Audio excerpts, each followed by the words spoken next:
The phone rang at midnight, jolting Josue Rivera out of a restless sleep in his quiet Chicago apartment.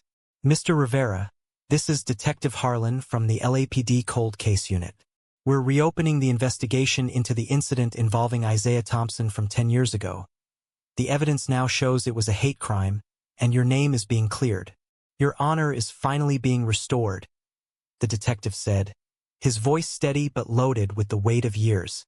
Josue sat up, his heart pounding as the words sank in, pulling him back to that fateful night in Los Angeles when everything he held dear had been shattered.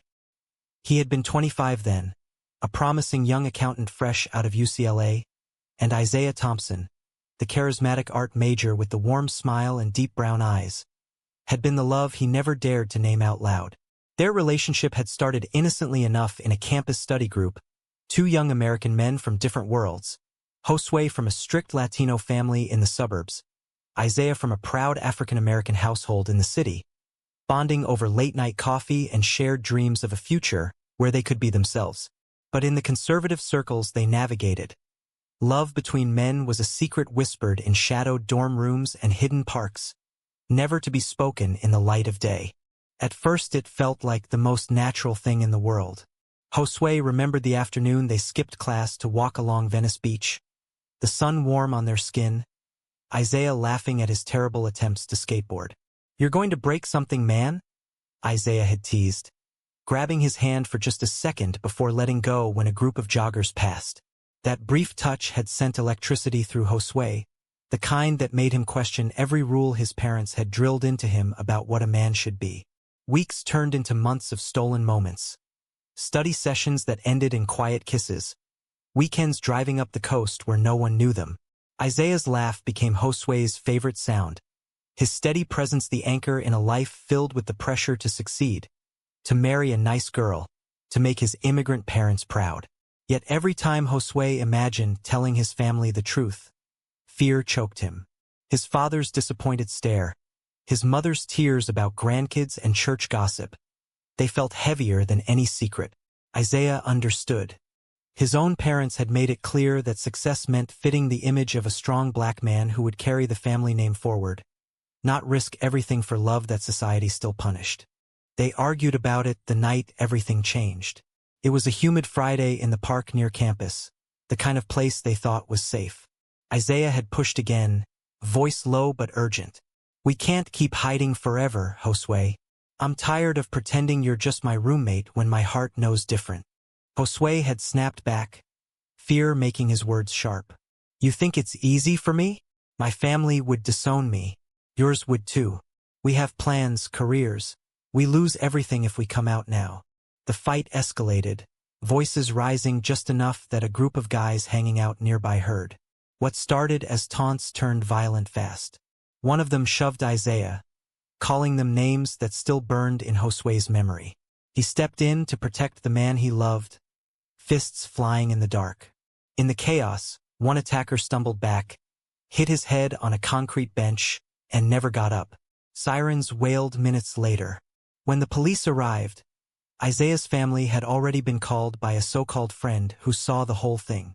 They arrived demanding answers, pressuring Isaiah to distance himself from that boy who started the trouble. Josue was taken in for questioning, the accusation of manslaughter hanging over him like a noose. The case closed quickly as an accident, but the damage was done. Whispers followed him everywhere. Gay, violent trouble. His job offers dried up. Isaiah's family forbade contact, and in the end Isaiah chose silence to protect them both, or so Josue told himself. He packed a bag and drove to Chicago the next week, leaving his heart behind. 10 years of building a careful, lonely life. Late nights at the office, polite dates with women that never lasted, therapy sessions he paid for in cash so no one would know. The call tonight ripped it all open again. Josue stared at the phone long after the detective hung up, the room spinning with memories he had buried under layers of routine. He stood slowly, walked to the window overlooking the sleeping city, and whispered Isaiah's name for the first time in years. The reopening meant flights back to Los Angeles, statements, old faces he never wanted to see again. But beneath the dread was something sharper, hope. Maybe the truth could finally free him from the guilt that had kept him small. He booked the ticket before he could change his mind. The flight felt like traveling backward in time. Los Angeles greeted him with the same bright sun that once lit their secret afternoons. The detective met him at the station, a file thick with yellowed pages spread across the table. New evidence had surfaced. A grainy security camera from a nearby store, a witness who had stayed silent out of fear, DNA that didn't match Josue's story of aggression. It was clear now the attacker had a history of targeting gay men. The death ruled self-defense in the chaos. Josue's name would be cleared publicly, an apology issued, even compensation discussed. Honor restored. The words tasted strange on his tongue after a decade of shame. Yet restoration came with questions that cut deep. That night the detectives left him alone with his thoughts. Josue drove to the old park. It looked smaller now, trees taller, but the bench still stood like a monument. He sat there remembering how Isaiah's hand had felt in his before the violence started. Back then Isaiah had been the brave one, always pushing for more honesty while Josue clung to safety. Their last conversation before the separation played on repeat. Isaiah had called from his parents' house, voice breaking. They said if I keep seeing you, they'll cut me off completely. I can't lose them, Josue. Not yet. Josue had hung up angry, convinced Isaiah chose family over love. Now, with the case reopening, he wondered if he had done the same, chosen fear over the man who made him feel whole. The next morning brought the first confrontation. His old roommate from college, Marcus, had somehow heard the news and showed up at the hotel. Man, I always knew you two were tight, but I never said anything because, well, you know how it was back then. Marcus's eyes darted away, guilt flickering. Josue felt the old betrayal rise. Marcus had been the one who tipped off Isaiah's family that night, claiming it was to help. The conversation turned tense, words sharp with years of unspoken resentment. Josue walked away shaking, realizing how many small choices had built the wall around his heart. That afternoon he met with the district attorney's office for a formal statement. Sitting in the same chair he once occupied as a suspect, he spoke clearly for the first time about the love he had hidden. The words felt like shedding skin. By evening exhaustion pulled him under, but sleep brought dreams of Isaiah's smile, the one that used to make the world feel possible. He woke determined. If honor was being restored, he would not waste it hiding again. The press release went out 2 days later, and suddenly Josue's phone wouldn't stop ringing. Local stations wanted interviews, old classmates texted with shocked congratulations, and his mother left a voicemail that simply said, "We need to talk, Mijo." The weight of it pressed on his chest. He had spent 10 years becoming invisible. Now the spotlight demanded he explain a life he had never fully lived. Isaiah's name appeared on his screen that same afternoon. The message was simple. Saw the news. Can we meet? I never stopped thinking about you. Josue's hands trembled as he typed back a time and place. The same coffee shop near campus where they first studied together. Walking in, he almost didn't recognize the man waiting at the corner table. Isaiah's shoulders were broader, hair touched with gray at the temples, but the eyes were the same, warm, searching. They sat in silence for a long moment before Isaiah spoke. I was wrong to walk away that night. My family was scared. I was scared, but I should have fought harder. Josue felt the years of anger soften just a fraction. He told Isaiah about Chicago, the lonely apartment, the nights he replayed their last fight wondering if love could have survived the truth. Isaiah shared his own path, therapy, a failed straight relationship that ended in mutual honesty, a career in community arts where he quietly mentored young queer kids. The conversation stretched into hours, misunderstandings peeling away like old paint. Yet not everything healed easily. Isaiah's mother still refused to acknowledge the past, and when Josue suggested meeting her, Isaiah hesitated. She's changed some, but not that much. The words stung, reminding Josue of his own parents' silence after he left California. That evening they walked the old beach path, waves crashing like background music to their careful reconnection. Isaiah reached for his hand under the cover of dusk, and for the first time in a decade Josue didn't pull away. The touch felt like coming home. But the next morning brought reality. A reporter waited outside the hotel, microphone ready, asking how it felt to have his name cleared after being labeled a criminal because of who he loved. Josue answered honestly, voice steady, and in that moment he realized the restoration wasn't just legal, it was personal. He was no longer the scared boy who ran. The week unfolded in a blur of meetings and memories. An old friend from the accounting firm where Josue had lost his first job after the incident reached out, admitting the boss had used the rumors as an excuse to fire him. The apology felt hollow but necessary. Josue met with a support group for gay men who had faced similar accusations, listening to stories that mirrored his own and offering his own in return. Each conversation chipped away at the isolation he had carried like armor. Isaiah joined him for one session, sitting quietly until Josue finished speaking, then squeezing his knee under the table in silent pride. Slowly the pieces of the man Josue had been before fear took over began to surface. He laughed more freely, slept without nightmares, and for the first time allowed himself to imagine a future that included love instead of just survival. The case was no longer just about clearing a name, it was about claiming a life. Family reconciliation proved the hardest battle. Josue's parents flew in from Texas after the news broke nationwide. His father, once a proud construction worker who taught him to never show weakness, sat stiffly on the hotel couch while his mother cried quietly. "We heard what they said on the news," his father began, voice rough. "About you and that boy Isaiah." The word hung heavy. Josue braced for the familiar lecture about sin and reputation, but it never came. Instead, his father admitted the shame he felt for turning his back when Josue needed him most. "I was scared for you, Mijo. Scared the world would eat you alive." His mother reached for his hand. "We should have listened instead of judging."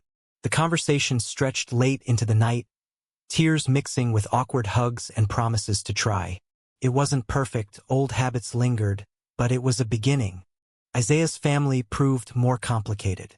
His father agreed to a short meeting at a neutral diner, eyes hard at first. "You almost destroyed my son's future back then," he said. Josue met the gaze without flinching. "I loved him, still do. The only thing that almost destroyed us was fear." Isaiah sat beside him, silent support radiating. By the end of the hour, his father's shoulders had relaxed slightly. "Maybe I was wrong to push so hard." Small steps, but steps nonetheless. Meanwhile, the legal process moved forward. The district attorney held a press conference declaring Josue fully exonerated, citing new witness testimony and video evidence that proved the attackers initiated the violence with clear homophobic intent. Cameras flashed as Josue stood tall beside the podium, Isaiah a few feet away in the crowd. The moment felt surreal, years of whispers replaced by public validation. That evening they celebrated quietly on the beach, barefoot in the sand, sharing stories of the lives they had built apart. Isaiah spoke of the art gallery he opened that featured queer artists, Josue of the mentoring program he started for young Latino professionals in Chicago. Their dreams had survived, just on different paths. Yet growth demanded more than celebration. Josue confronted the friend who had spread rumors after the incident, a man named Carlos who had once been like a brother. The meeting in a quiet bar turned raw. "I was scared too," Carlos admitted. "Thought if people knew about you, they'd think the same about me." Josue felt the betrayal ease into understanding. "We all hid, but I'm done hiding." They parted with a handshake that felt like closure. Each confrontation stripped away another layer of the man fear had shaped, revealing someone stronger, kinder, ready to love openly. Isaiah watched the changes with quiet pride, his own healing mirroring Josue's. Together they walked through the city they once fled, hands brushing in public now, no longer afraid. The past no longer defined them, it illuminated the way forward. Back in Chicago, the world looked different. Josue returned to his apartment but left the lights on longer, played music Isaiah loved, and for the first time invited colleagues to dinner without curating every word. Work felt lighter too. The promotion he had quietly earned now carried pride instead of anxiety. Isaiah visited on weekends, their relationship blooming slowly like flowers after rain. They cooked together, argued about movies, and talked late into the night about the boys they had been and the men they were becoming. One Sunday Isaiah suggested a road trip to the places that once scared them. Small towns where they had hidden now walked openly. Each mile chipped away at old wounds. Family ties strengthened in unexpected ways. Josue's sister called regularly, sharing pictures of her kids and asking about Isaiah. His mother sent recipes with notes that ended in "Bring him home for Christmas." Isaiah's mother sent a cautious text after months of silence. A simple "thank you for the truth." The gestures were small but monumental. Josue realized honor wasn't a single declaration. It was built daily through choices to show up as his full self. Challenges remained. A conservative client at work made a pointed comment about traditional values during a meeting, and Josue felt the old fear rise. This time he responded calmly, sharing just enough of his story to humanize the issue. The client listened, and though opinions didn't change overnight, the conversation ended with respect. Isaiah faced similar moments at his gallery when donors questioned the focus on queer artists. Together they navigated the pushback, turning potential setbacks into opportunities for dialogue. Their love grew deeper for it, anchored in mutual strength rather than secrecy. One quiet evening on Josue's balcony overlooking the lake, Isaiah turned to him. "I used to think coming out would ruin everything. Now I see it saved us." Josue pulled him close, the city lights twinkling below like stars they once wished upon in secret. The man who once ran had learned to stand. The case had reopened more than files, it had reopened his heart. Friends from the support group noticed the change, calling him an inspiration. Josue laughed it off but felt the truth in it. He had survived the worst and emerged whole. Isaiah's presence beside him made every scar worthwhile. The future stretched ahead, not perfect but honest, filled with the kind of love that no longer needed shadows. Spring arrived in Chicago with blooming trees and warmer winds, mirroring the thaw in Josue's life. He and Isaiah stood together at a community event honoring victims of hate crimes, Josue speaking publicly for the first time about the night that changed everything. His voice didn't shake. "I hid because I was afraid the world wouldn't accept me. But hiding almost cost me the best part of myself, and the man I love." The crowd applauded, and Isaiah's hand in his felt like the strongest anchor. Afterward they walked home slowly, talking about moving in together, about building a life where no one had to choose between love and family. The final paperwork arrived by mail. Official exoneration, a letter of apology from the city, and a small settlement that Josue donated to a youth shelter for LGBTQ teens. He framed the document not as a trophy but as a reminder of how far he had come. His parents visited Chicago that summer, meeting Isaiah over dinner. Awkward at first, the evening ended with laughter and plans for a family trip. Isaiah's father even sent a card wishing them well. The bridges once burned were being rebuilt, one honest conversation at a time. Josue's growth showed in every decision. He mentored younger men at work, encouraged them to live authentically, and volunteered at Isaiah's gallery events. The internal crisis that once kept him awake was replaced by quiet confidence. Love between men, he realized, wasn't the problem, fear of it had been. Now he chose courage daily.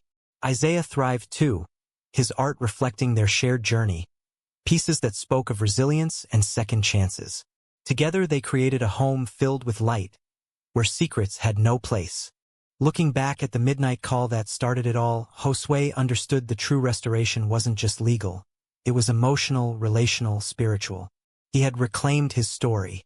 As they sat on the balcony one final evening, watching the sun set over the lake, Isaiah leaned against him. "We made it." Josue smiled, the weight of years finally lifted. True or false? A man's honor can only be fully restored when he stops hiding who he truly is.